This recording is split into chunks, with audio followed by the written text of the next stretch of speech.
ॐ अज्ञानतिमिरान्धस्य ज्ञानाञ्जनशलाकया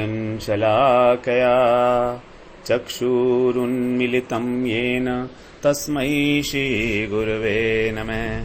वाञ्छाकल्पतरुभ्यश्च कृपासिन्धुभ्येव च पतितानां पावनेभ्यो वैष्णवेभ्यो नमो नमः। नमो महावदन्याय कृष्णप्रेमप्रदायते कृष्णाय कृष्णचैतन्य नाम्ने गौरत्विषे नमः। हे कृष्ण करुणा सिन्धो दीनबन्धो जगत्पते गोपेश गोपिकाकान्त राधाकान्त नमोस्तुते। तप्त कांचन गौरांगी राधे वृंदावनेश्वरी वृषभानुसुते देवी प्रणमामि हरिप्रिये। वृंदाय तुलसी देव्यै प्रियायै केशवस्य च कृष्ण भक्ति प्रदे देवी सत्यवत्यै नमो नमः। श्री कृष्ण चैतन्य प्रभो नित्यानंदा श्री अद्वैत गदाधर शिवसदी गौर भक्त वृंद। हरे कृष्ण कृष्ण कृष्ण हरे हरे हरे राम राम राम हरे हरे। हरे कृष्णा।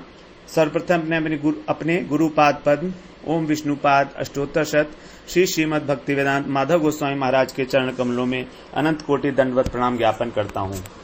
हम लोग श्रीमद् भगवद गीता के चौथे अध्याय का 6वां श्लोक श्रवण कर रहे हैं। इस श्लोक में भगवान अपने जन्म का तत्व, जो जन्म की उनकी विलक्षणता है, जो विशेषता है उनके जन्म की, उसको बता रहे हैं।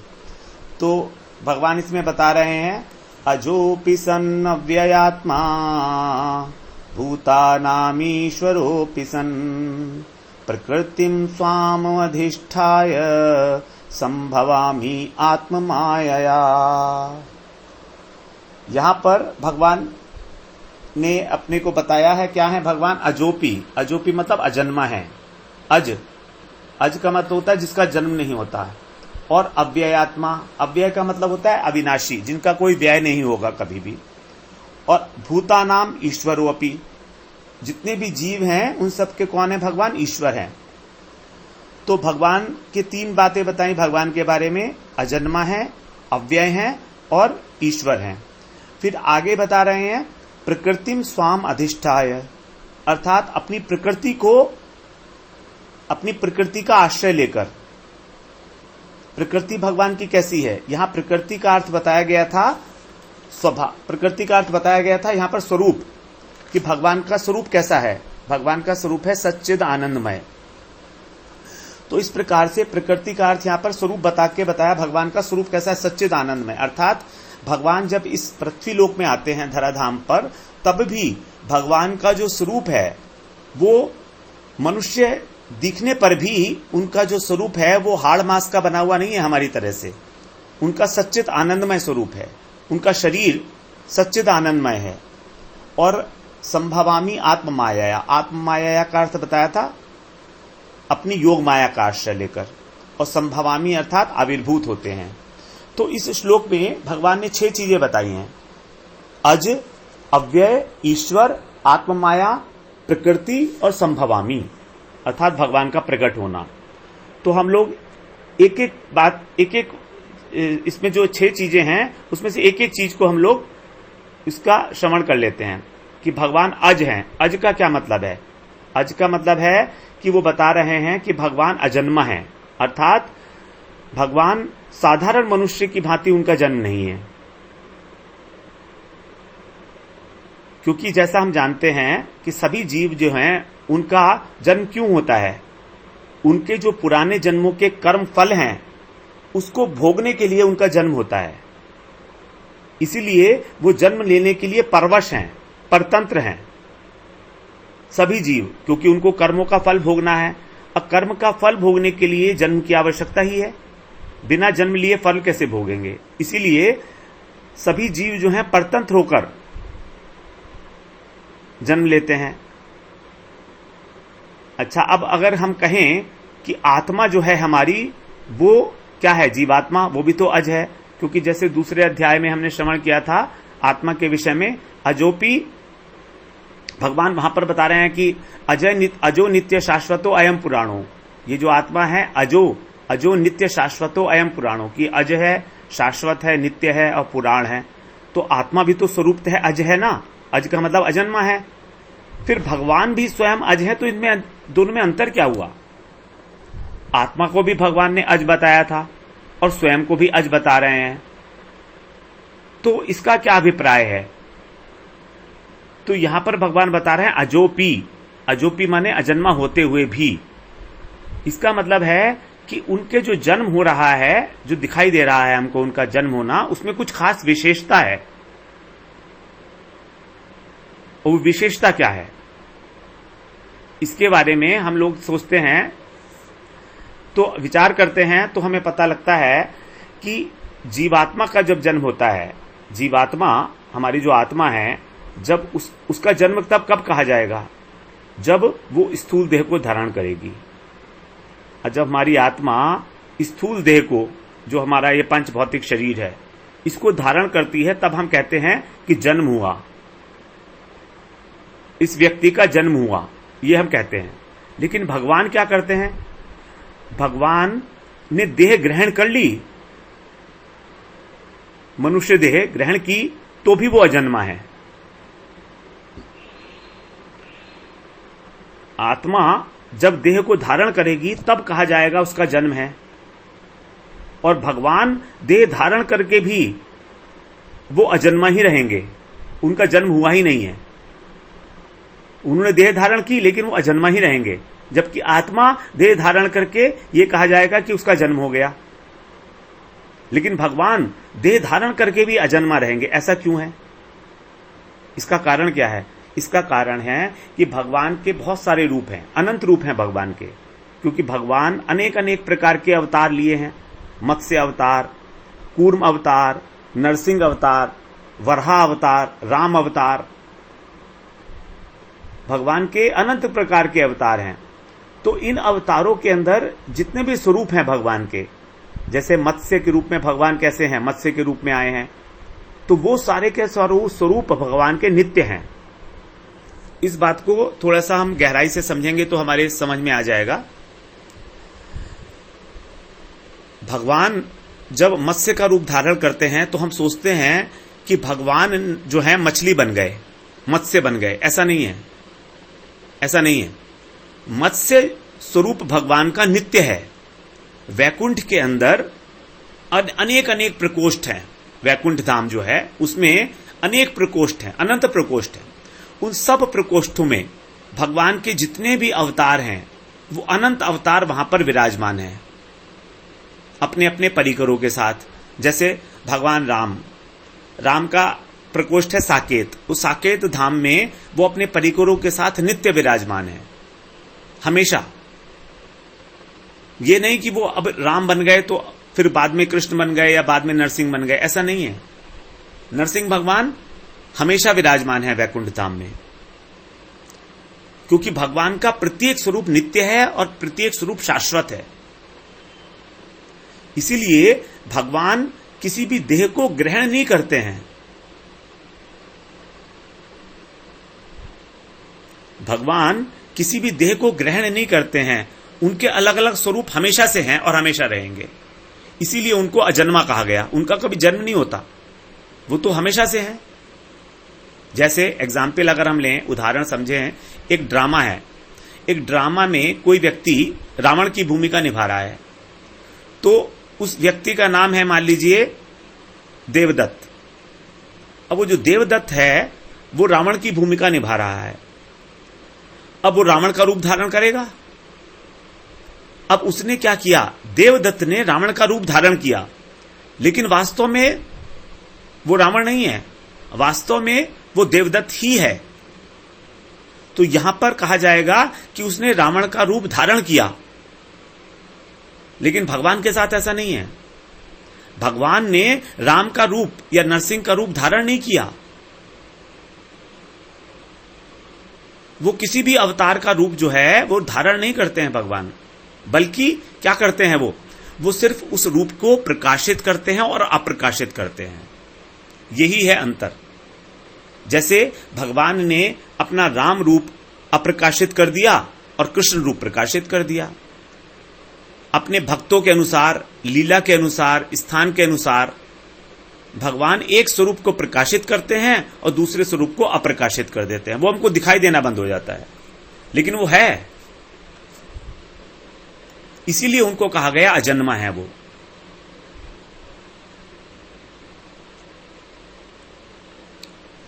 अर्थात जब भगवान मत्स्य रूप में, कच्छप रूप में, वराह रूप में प्रकट होते हैं, तब हम ये मान लेते हैं कि उनका जन्म हुआ है। जैसे कृष्ण का जन्म माना गया, राम का जन्म माना गया, हम मान लेते हैं कि उनका जन्म हुआ है।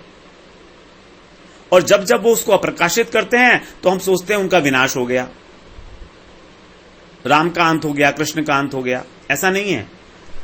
वो सिर्फ उन्होंने अप्रकाशित कर दिया है अपना रूप इस जगत से, बस। वो तो नित्य था वैकुंठ धाम में और नित्य रहेगा। और जब यहां पर कृष्ण का रूप अवस्थित है धराधाम पर, तो ये नहीं है कि गोलोक में वो नहीं है, वो गोलोक धाम में भी अवस्थित है, वैसे के वैसे ही। इसका कारण क्या है? इसका कारण यह है कि भगवान का जो शरीर है और भगवान की जो आत्मा है वो अलग अलग नहीं है। उसमें कोई भेद नहीं है, उसमें कोई विभाग नहीं है। यह विषय जो है इस हमारी समझ में नहीं आएगा। शास्त्र गम्य है, ये शास्त्रों में ऐसा लिखा गया है और तर्क गम्य नहीं है।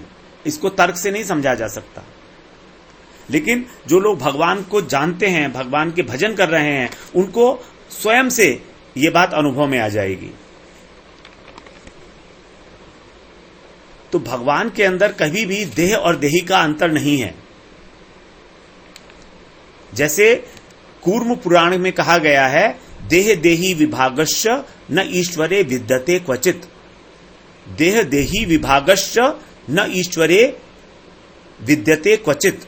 अर्थात भगवान में देह और देही का भेद नहीं होता, जबकि जीवात्मा जो है उसकी आत्मा और उसका जो स्थूल शरीर है और सूक्ष्म शरीर है उसमें भेद होता है। आत्मा चेतन वस्तु है और शरीर जड़ वस्तु है। चैतन्य चरितामृत में ये बात स्पष्ट रूप से कही गई है। उसमें बताया है, देह देहीर नाम नामीर कृष्णे नाही भेद, जीवेर धर्म नाम देह स्वरूपे विभेद। कृष्ण के अंदर नाम और नामी का देह कोई भेद नहीं है। जो नाम है कृष्ण का वही नामी है, जो देह है वही देही है। लेकिन जीव का नाम और उसकी देह और उसका धर्म उससे अलग है, विभेद है उनमें। तो जब हमारी समझ में ये बात आ जाएगी, और ये बात तभी समझ में आएगी जब हमारे हृदय के अंदर भगवान इस बात को प्रकाशित करेंगे। जब हमारी श्रद्धा होगी भगवान में, गुरु में, वैष्णव में, शास्त्रों में, तभी भगवान का ये रहस्य हमारे हृदय में धारण कर सकते हैं हम।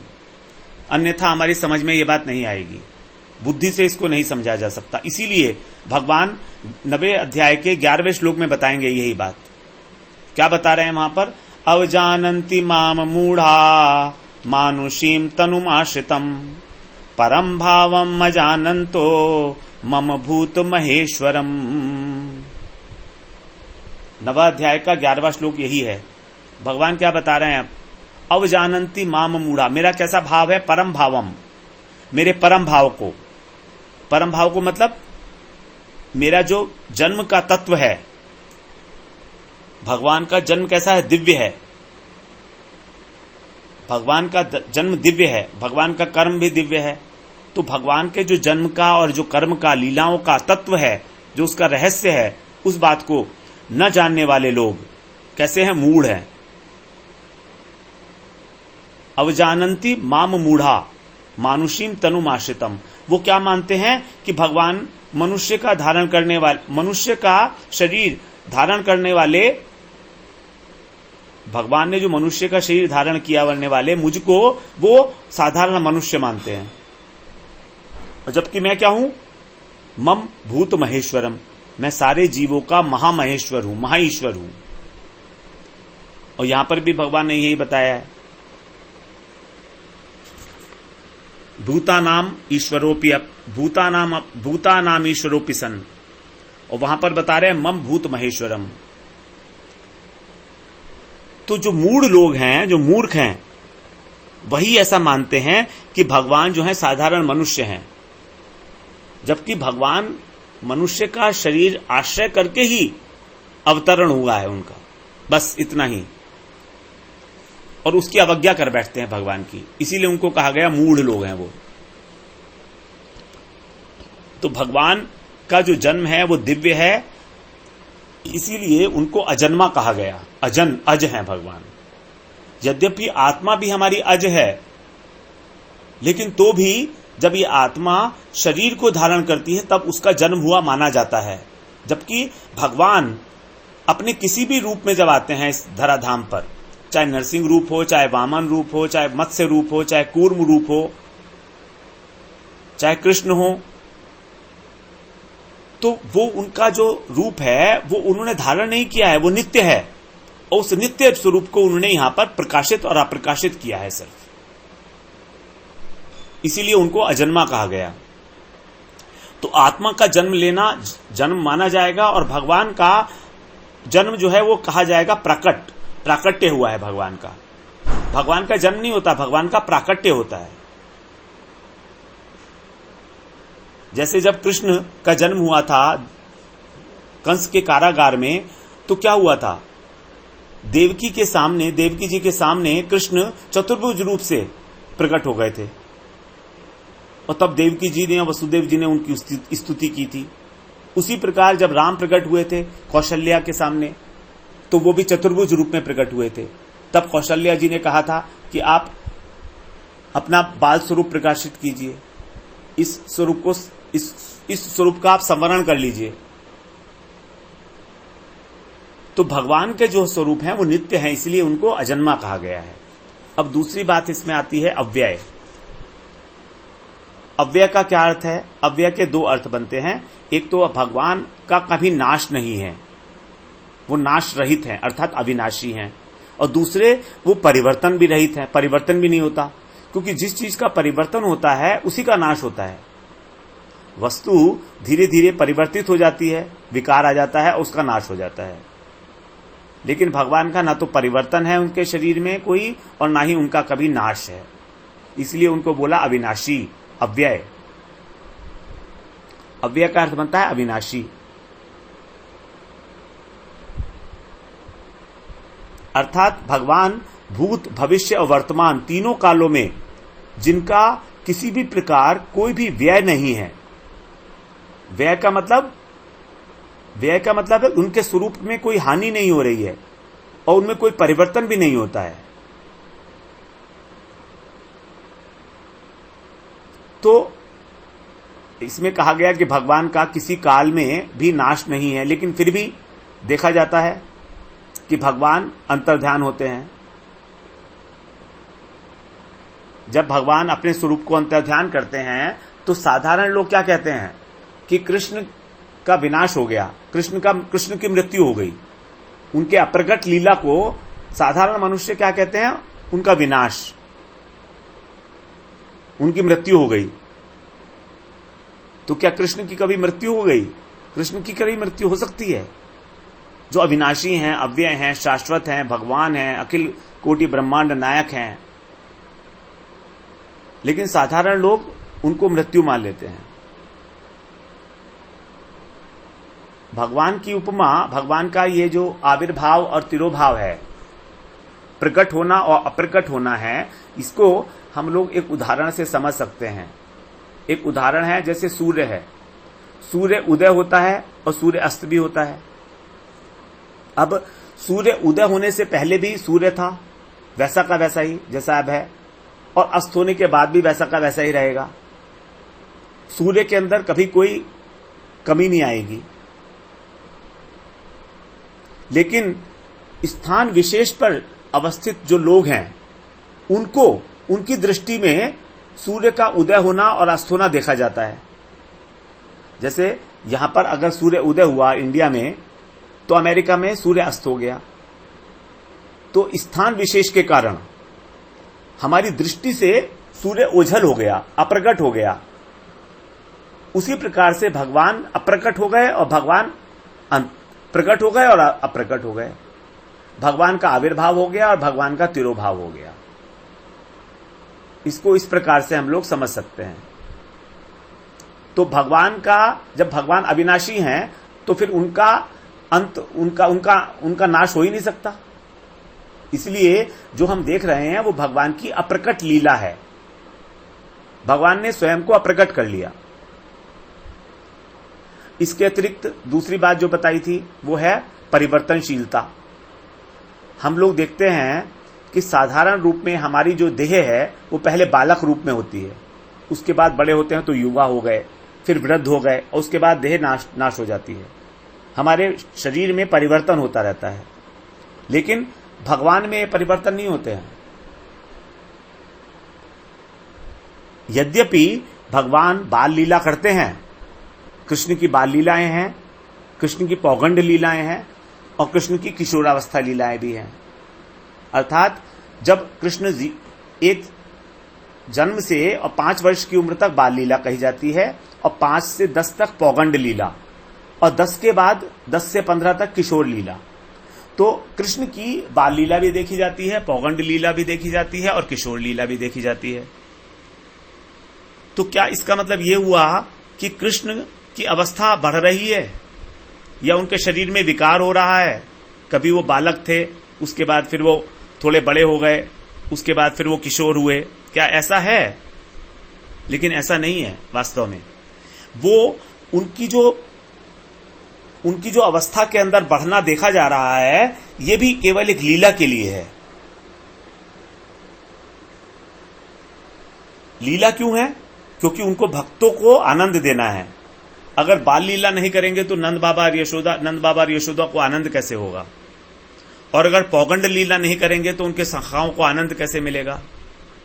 तो लीला की पुष्टि करने के लिए ही भगवान का जो है लीला के अंदर, भगवान की जो अवस्था है उसके अंदर अनंत अनंत प्रकार का प्रकटन देखा जा रहा है। अर्थात भगवान अपनी उस अवस्था विशेष को उस भक्त के सामने उसी रूप में प्रकट कर रहे हैं, बस इतना। ये प्रकटन है सिर्फ। जब कृष्ण यशोदा जी के पास होते हैं तो वो उनको बच्चे की तरह से मानती हैं। वही कृष्ण जब अपने सखाओं के साथ हैं तो पौगंड अवस्था में हो जाते हैं। वही कृष्ण, क्योंकि कृष्ण का उद्देश्य ही यही है कि उन सबको उनके भाव के अनुसार उनका आस्वादन कराना। तो भक्तों को उनके भाव के अनुसार उस रस के आस्वादन कराने के लिए उनका जो अवस्था में परिवर्तन देखा जा रहा है वो भी प्रकटन मात्र है, वास्तविक नहीं है। ये उनकी अपनी इच्छा से हो रहा है। जैसे इसको अगर हम देखें भगवत गीता में ही, अगर हम देखेंगे अभी 11वें अध्याय में, भगवान अर्जुन ने जब प्रार्थना की थी भगवान से कि आप अपना मुझे विश्व रूप दिखाइए, तब भगवान ने क्या किया था? उसको दिव्य दृष्टि दी थी और अर्जुन ने दिव्य दृष्टि प्राप्त करके भगवान का विश्व रूप देखा। फिर जब अर्जुन विश्व रूप को देखकर घबरा गए, भय हो गया, तब उन्होंने भगवान से दोबारा प्रार्थना की तो भगवान ने क्या किया? अपना वो रूप छुपा लिया और चतुर्भुज रूप में प्रकट हो गए, वही भगवान। उसके बाद भगवान ने वो चतुर्भुज रूप भी छिपा लिया और द्विभुज बन गए कृष्ण, जैसे वो थे सामान्य मनुष्य की भांति। तो इस प्रकार एक ही समय में भगवान ने अर्जुन को अपना विराट रूप भी दिखाया, चतुर्भुज रूप भी दिखाया और द्विभुज भी है। तो ये सब कुछ हो रहा है भगवान की इच्छा से। और उनका जो नित्य स्वरूप है वो है भगवान का द्विभुज रूप। जो भगवान की किशोर अवस्था है वही उनका नित्य स्वरूप है। भगवान कभी भी बूढ़े नहीं होते, वो नित्य किशोर हैं। उनके शरीर में परिवर्तन जो देखा जा रहा है वो केवल लीला के लिए है, अपने भक्तों को आस्वादन कराने के लिए, उनके रस के अनुसार। कृष्ण इस धराधाम पर 100 वर्ष तक भी अधिक रहे थे, 100 वर्ष से अधिक। 100 वर्ष से अधिक रहने पर भी कृष्ण भीष्म आदि जो और लोग थे वो सब बूढ़े हो गए थे, तो कृष्ण क्या कभी बूढ़े हुए थे? ऐसा नहीं है, कहीं पर भी ऐसा वर्णन नहीं है कि कृष्ण बूढ़े हो गए थे भीष्म पितामह की भांति। लेकिन हमारी बुद्धि इसको समझ नहीं पाएगी आसानी से। हम इन तथ्यों को तभी समझ सकते हैं जब हमारी भगवान में श्रद्धा होगी, गुरु में, भगवान में, वैष्णवों में, शास्त्रों में अटूट